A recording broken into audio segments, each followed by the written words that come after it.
It's been a minute. There was a time when I would yell 81 in your face and you would break out in hives.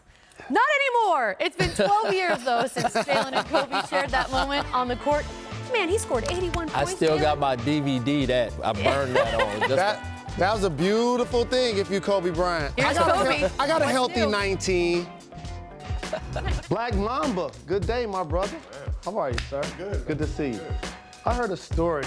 It didn't make me happy. It almost made me cry.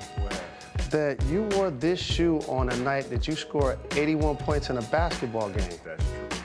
I happened to be present that night. You probably didn't see me because I was looking at the back of your name and number all night. Kobe tiptoes the sideline, far side, and throws it through with both hands. 51 for Kobe. A new Lakers franchise mark of 72 points for Kobe Bryant. Up on their feet here at Staples Center. 81 points for Kobe. How special was that night, and did that have something to do with you wanting to release this shoe, re-release this shoe in particular? Well, yeah, I mean, that night was very special, and, the fact that I was playing in the one, makes that shoe have added significance. I think the shoe in and of itself, the way it was built, with the stitching going around the swoosh, we wanted to have a feeling of it being handmade, because I felt like I was building my game anew. And which then led to 81 and all the other games that I had, because I was in the gym really working hard. And so the shoe has special significance to me because of that, because of the stitching, because of kind of building everything from scratch. And then you throw the 81 in there and puts you over the top. So our fine network is launching a television program with you called Detail. Yeah. You're all over the place with your projects. Can you explain to us what this one is going to be about? Yeah, Detail's a little different. So like, Detail is not for everyone. Right? It's actually not for fans. It's for basketball players. It's for us. It's for the elite of the elite. And I'm just taking the experience that I had in watching film. Right. So if I'm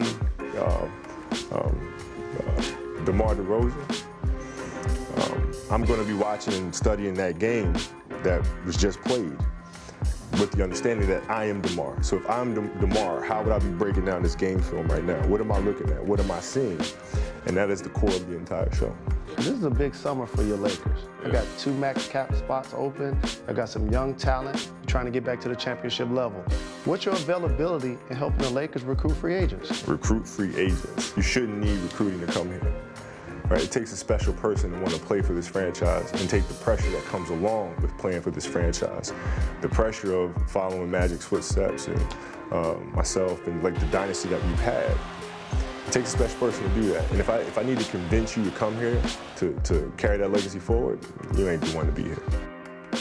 You ain't the one. Little math. So after trading away Jordan Clarkson and Larry Say it Nance, with your chest. Lakers could have as much as $70 million in cap space next season to sign some free agents. Dang is the only player on the Lakers roster guaranteed to make more than $10 million. You're getting them checks, Luau.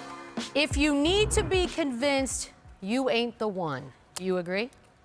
I agree, under the premise that that's Kobe Bryant speaking.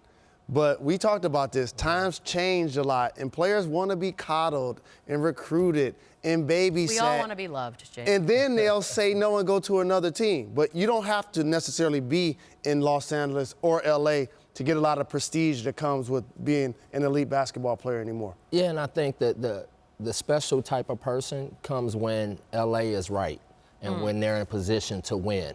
I think a few years there they hit a point where people weren't running to LA because they weren't necessarily in a position of stability. They had a lot of coaching changes. The roster was getting older. They were on a rebuild, so players weren't just running to LA. But the special type of players show up when, I think I can be a part of a winner.